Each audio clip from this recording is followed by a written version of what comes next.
दूसरी मुद्दा है जो अभी 2-3 दिन पहले संजय सिंह जी ने उठाया था कि नई दिल्ली विधानसभा के अंदर भारतीय जनता पार्टी के कई सारे, परवेश Verma ji, Kamal Sandesh ji, CP Joshi ji, Kamlesh Paswan ji, Pankaj Chaudhary ji, Jayprakash ji, Revati Tripura ji, BJP MLA MP from Purulia Singh Mahato, Jyotirmay Singh Mahato ji, sir कई इनके बीजेपी की एमपीज के घर से 30-30, 40-40, 20-20 वोट, नए वोट बनने के लिए एप्लीकेशंस गई हुई हैं।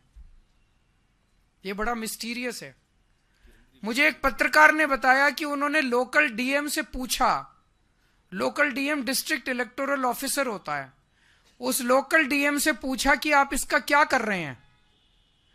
तो मेरे को उस पत्रकार ने बताया कि लोकल डीएम का जवाब था कि भाई साहब एमपीज के घर में माली भी होते हैं, नौकर भी होते हैं, फलाना भी, तो इसका मतलब डीएम मन बना चुका है कि इस खेल में डीएम भी शामिल है।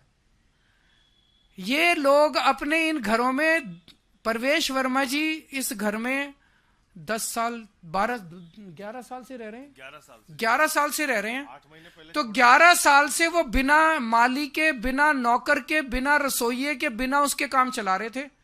वहां तब तक 3 वोट बने हुए थे, वो 3 वोट से काम चला रहे थे। अब अचानक 15 दिन में उन्हें सारे रसोइये याद आ गए, सारे माली याद आ गए, सारी, ये क्या है? इलेक्शन कमीशन भी मिला हुआ है, बीजेपी भी मिली हुई है, सांसदों के घरों से 30-30, 40-40 वोट अगर 10 दिन 15 दिन पहले बनने चालू हो जाएंगे और डीएम, लोकल डीएम जो है पत्रकारों को उसकी जस्टिफिकेशन देगा, तो चुनाव की प्रक्रिया में सैंक्टिटी कहां बच गई? फिर चुनाव करा क्यों रहे हो? डिक्लेयर कर दो इनको, बीजेपी वालों को, कि बीजेपी जीत गई, बस अब इस देश के अंदर तानाशाही होगी। ये होने नहीं देंगे हम किसी हालत में।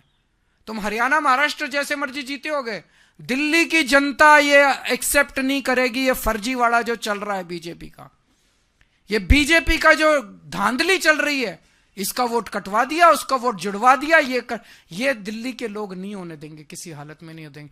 इन दोनों मुद्दों के ऊपर आज हम 3 बजे इलेक्शन कमीशन जाएंगे सब लोग। हमें समय नहीं मिल पाया क्योंकि कल रात को ही हमने रिक्वेस्ट भेजी है। हम इलेक्शन कमीशन के शुक्रगुजार हैं, जब भी हमने टाइम मांगा उन्होंने दिया।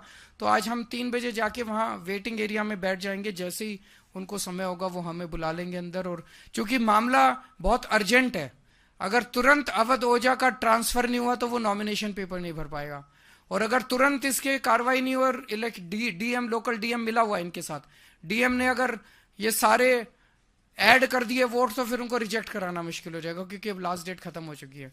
तो इन दोनों मुद्दों के ऊपर आज हम उनसे मिलने के लिए जाएंगे।